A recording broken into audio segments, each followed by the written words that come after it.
blessing that you do this ministry for the church. And actually, you mentioned it also, the name SECAM. The church is also represented in different level. Can you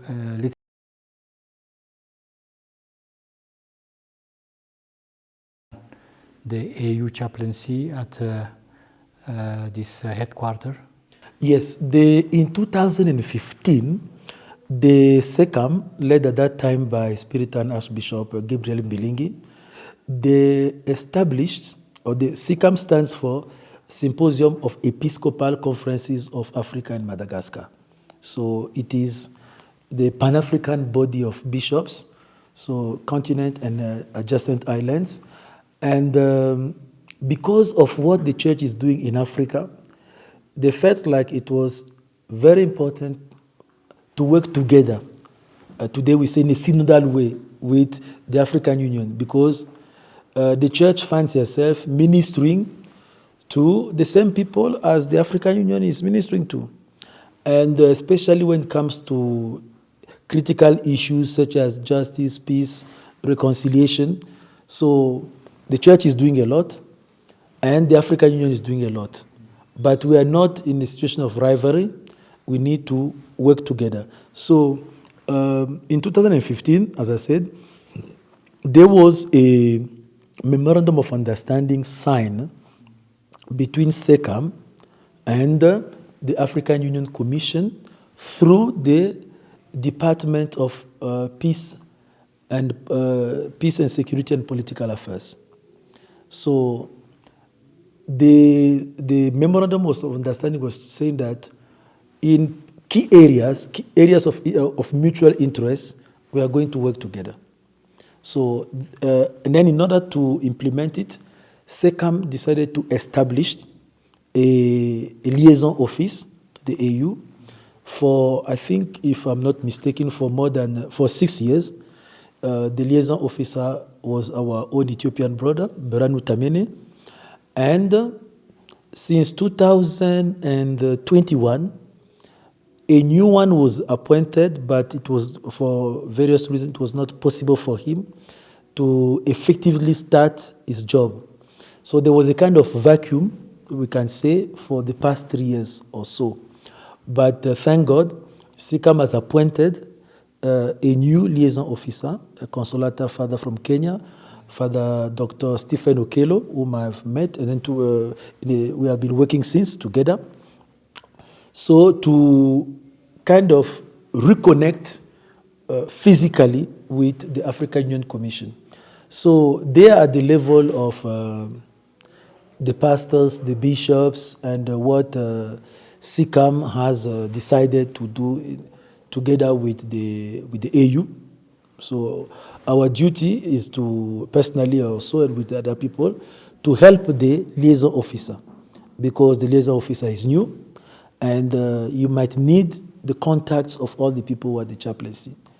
And then also, as a chaplain, having seen how the AU works, and especially when it comes to civil society organizations who want to work with the AU, what to do, what not to do. So we have been trying to help the SECAM also in that job. We are working very well with SECAM, because SECAM has been contacting us in the past and even recently. And then we are happy that we have a new liaison officer who is open-minded, who has a tremendous wealth of experience. So we are ready to assist him so that the voice of the Catholic Church will be heard.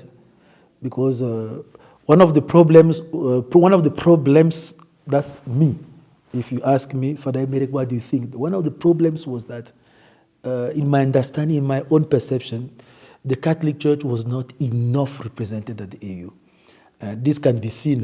There is an interfaith council of the African Union, where people are put there based on the national representation. You find Muslims, you find other Christian denominations, but you hardly find Catholics. That's why we need to do like the UN. At the UN, we don't just have 2 or 3 or 4 Catholic organizations that are present there. We have the Holy See Mission. We have other Catholic organizations that are there. We have Pax Christi International. They have observer status. We have Vivat International. They have observer status. We have many religious, many Catholic groups that are working with the UN. So if that is the case, we should not limit ourselves only with AU chaplaincy, the Holy See special representation, or SICAM.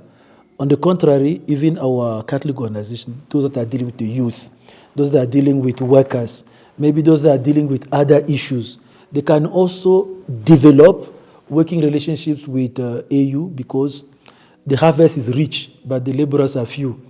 The bishops in Africa, they have an agenda with the AU, but they can never exhaust all the possibilities.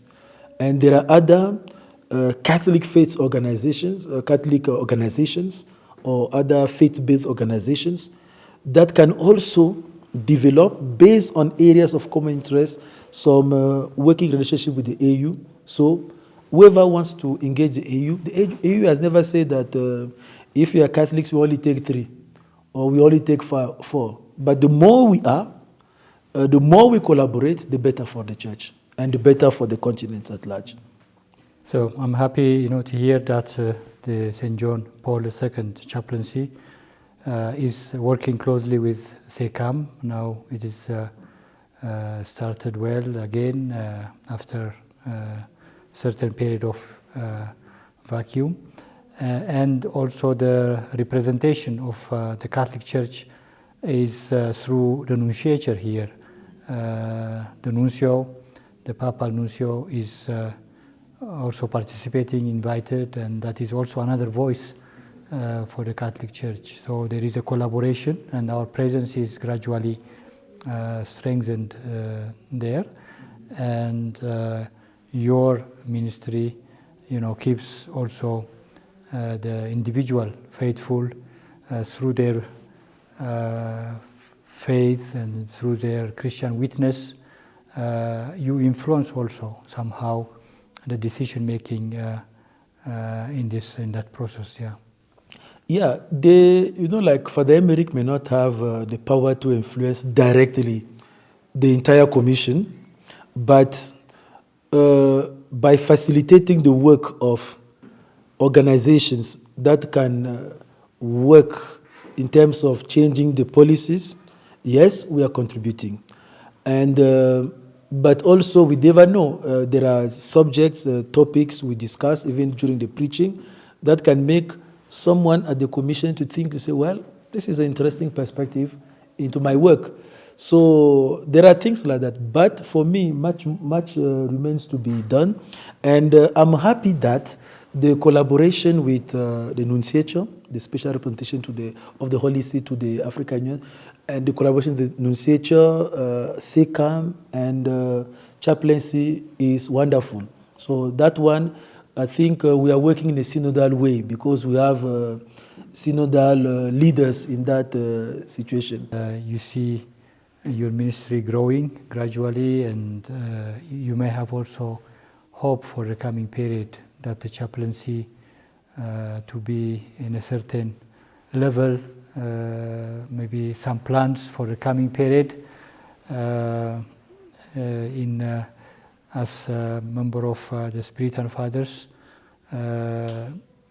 you are doing this work, and you have maybe some plans for the coming period.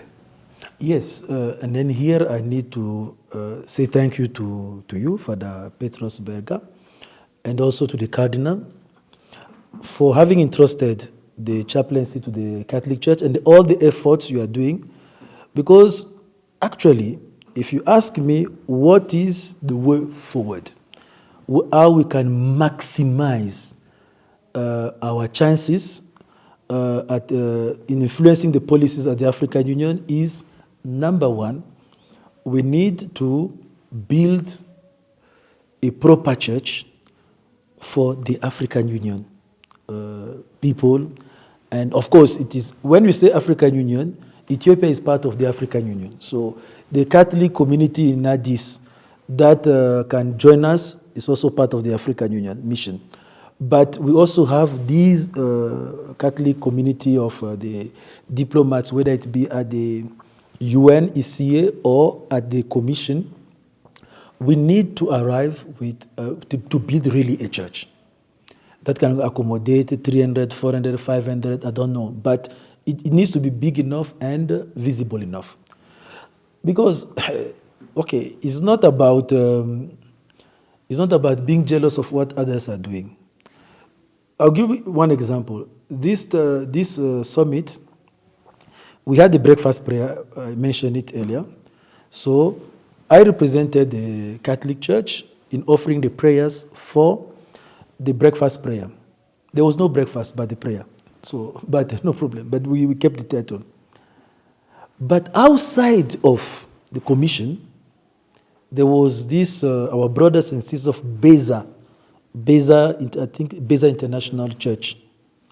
They also organized something within the town for the AU Summit. And President Obasanjo, who came to attend our own, after that, he knew that people were waiting for him there. And you know, at the African Union, it's not just about Catholics, but there are also people who are open-minded. They have no problem joining Catholics in prayer or in doing things together. Some of them have benefited from Catholic Church in terms of education and other services. And there are also people who don't find their church in Ethiopia. Maybe they belong to a small Protestant church back home, but when they come, they don't have a church. So what do? They come, even attend the Mass. There was a time I met a lady from Congo Brazzaville who came, and then she said she's looking for a grotto. A grotto? I never thought of a grotto, a Mariel grotto at the chaplaincy. But she was looking for a place because back home she sees people praying at the grotto. And I told her, okay, you know what? We may not have a grotto here, but I can expose the Blessed Sacrament for you so that you can say your prayers. And then she told me, but okay, you might have to explain to me what is Blessed Sacrament. Because I am not a Catholic, I'm a Protestant. You begin to see the things that this is a Protestant who wanted to pray in front of the Virgin Mary, and then came and was told that, yeah, you can participate in the adoration. And then she asked, oh, can I be coming for Mass? I said, of course, you are most welcome. So when she was available, she would come for Mass. If she comes late, she will even stay after some. She will even ask, okay, what about Saturday's morning? Can I come to pray? We said, no problem. Ourselves, we may still be sleeping, but you say, Father, there is somebody who wants the chapel to be open. So we see, if we have a church like that, we can develop common programs like a communal outreach.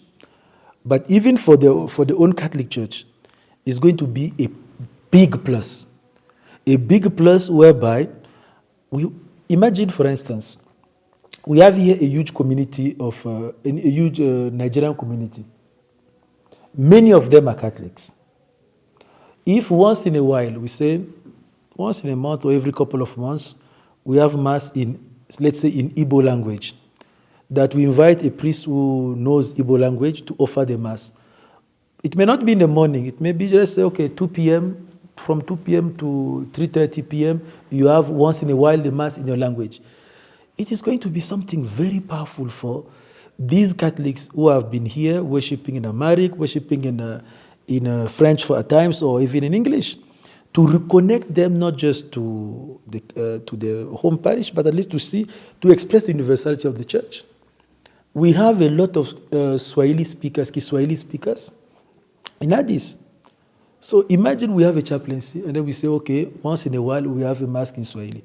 Ethiopia will be offering the best to the continent.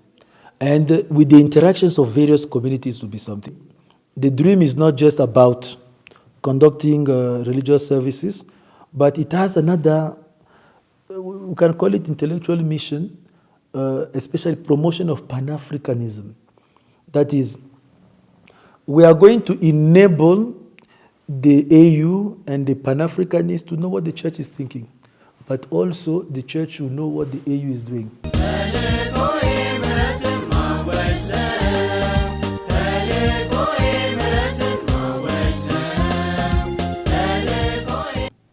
No, for the community establishment is one that is going on, the spiritual community, and also building is important, a proper building where people can be, for the faithful can be accommodated for the Holy Mass, and as the Spiritan Chapel is too small for this kind of function, it's also meant for the community of priests who are living there. So this is also a plan. We continue to pray for that it will be realized in the coming period. But also the chaplaincy work continues with the media, the social media. You said you are very active in that, and we have also some time ago contacted you concerning participation or working together with the Pax CTV to start a program in English, maybe sometimes also in French if possible, with also the same, ministry, what you do with the people who are working at the AU, and there are some plans, and it will be also good to have insights into what you are planning to do in the coming period. Yeah, actually, we are far ahead in our planning. There was a journalist, a Kenyan journalist, who came to cover the summit, and the chaplaincy was able to bring her here to cover the summit on behalf of the chaplaincy, and then also to conduct interviews for this program known as the Continent of Hope, because Pope Francis says the world looks at Africa as the continent of hope. So we have a concept note about Africa as the continent of hope because, there is this Afro-pessimism whereby people think that can anything good come out of Africa? So we are trying to change that perception. Of course, we are not the only ones. By telling people, no, wait a minute. There are a lot of good things that are being done in Africa, starting from Ethiopia, that people need to know about, they need to hear about. So that's how we came with the concept, that concept note of Africa as the continent of hope. So during the summit, it was difficult to interview many people at the commission for obvious reasons, but we wrote letters. Myself, I wrote letters with journalists who came from Kenya to cover the summit, to interview people. So we had, the nuncio responded positively for the 13th. I've not even finalized the details. But it happened that the mother of the journalist was gravely ill. So she had to go back immediately. So initially, she was to leave Ethiopia on the 4th of March, so that we were going to have 3 good weeks of working. And the second week, we were drafting the letters, and we are going to start actually some interviews. So we are going to contact the team at Pax TV to come so that we conduct the interviews. But unfortunately, the mother fell gravely ill, was unresponsive, and then she had to leave the following day in the morning. So, and then I will see with the management of Pax TV if there is a person who can carry out those interviews, because when we contacted some people, we sent questions to them, basic questions, like 4 or 5 questions. Say, okay, basically it's going to be this. So these questions are for you because you are working in this domain, this area. These are the basic questions. So the people responded positively. But for other people, we had to postpone even sending the letters because the journalist was not around. So if we get somebody who can follow up with the interview, the way we planned it, then we can also get a lot of materials. So the idea is that we share experiences from the Terra, but also we get insight from we present people of the AU Commission under a different light. So, for instance, when we talk to this Catholic leader at the AU or staff, say, okay, introduce yourself, what are you doing, how it is beneficial to the continent, and also how is your faith influencing or impacting your work? Is it something marginal, or you get more inspiration from your faith? So these are the questions, and then of course other questions. So we have not given up. We are going to fulfill our mandate as a chaplaincy for that program. We look forward, to start the program in the near future, and we wish you also a good period of preparation for this important ministry, because we need it not only for the Catholics, but for the wider population. I mean, the wider viewers of Catholic TV will find it also very interesting, to hear about this important topic, Africa, continent of hope, that is also based in Ethiopia. Then also we'll have also some topics and some people to be interviewed also from the Ethiopian context, and that will be enriching for many. It's a blessing to have the Spiritan Fathers here in Ethiopia, and in different dioceses, of course, you are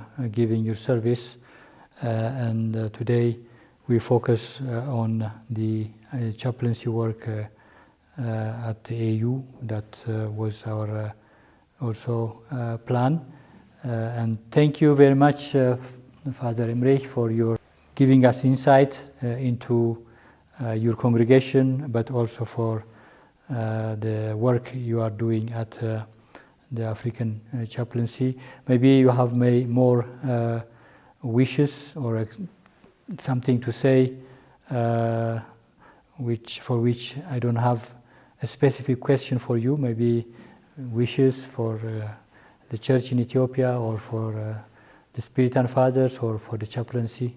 I give you a little moment to express that. Yeah, for the church in Ethiopia, we pray for the growth of the church, because there are some areas sometimes we are concerned that you hear about other Christian denominations, but you barely hear of Catholics. And we pray to God that the Lord will bless the land, the church, with apostolic workers who have the zeal for the souls, both men and women, so that the church will grow in numbers, because it's important. People sometimes tend to neglect the numbers, but the numbers, statistics is important. So we need more numerically, but also insist on the quality of the testimony. And we also pray that the church will be truly seen for what she is contributing in Ethiopia, that not just helping left and right, but accepted for a specific spiritual mission, because that is actually what she's doing, that to proclaim the kingdom of God, so that more and more people come to know who Jesus Christ is, and then enjoy Jesus Christ on earth and enjoy him in heaven. So, and then also one good thing also with the church in Ethiopia is this diversity of rites. Well, mostly two rites, the Latin and the Giz rites. So it is a blessing to have both, that we have the same Ethiopians who can celebrate the Catholic faith through the Giz rite and or through the Latin rite. It should not be seen as competition, but it should be seen as two sides of the same coins. And this is actually, as I've been telling people, look, what other people cannot achieve in other countries, the Latin rites and the Giz rite or the Eastern rites, they are doing together. For instance, people are celebrating Christmas and Easter on the same day. But the most important thing is that the Ethiopians can celebrate those feasts together. That is a powerful message and a good lesson of ecumenism, to tell people like, look, this is how it is working. That we don't have in Ethiopia families where some people are saying Jesus is risen, while others are saying he's still in the grave. So, but they're celebrating on the same day. That's one thing. Last thing I want to add is that, okay, still in the context of the AU ministry, I have published a book, by the way. A book, the title is in French, but the English text is being worked upon, so very soon it will come out. So in French, the title is Mes paroles ne passeront pas. That is my words will not pass away. That is Jesus talking in Matthew chapter 24, verse 35.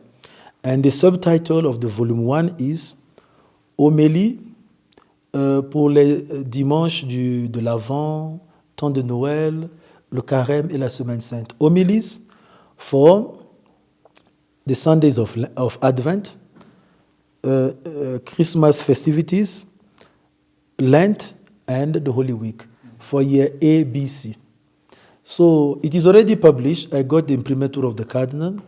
It came out on the 14th of February. So I told people that 14th of February for us in the International Committee, it was the beginning of Lent, but it was also Valentine's Day. So if you want to offer a Valentine's gift to somebody, you can take the book.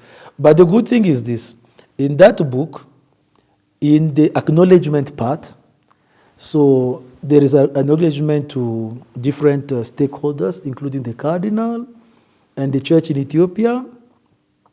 So the message is that, well, this is what we are doing in Ethiopia. And copies have already been given to some head of states.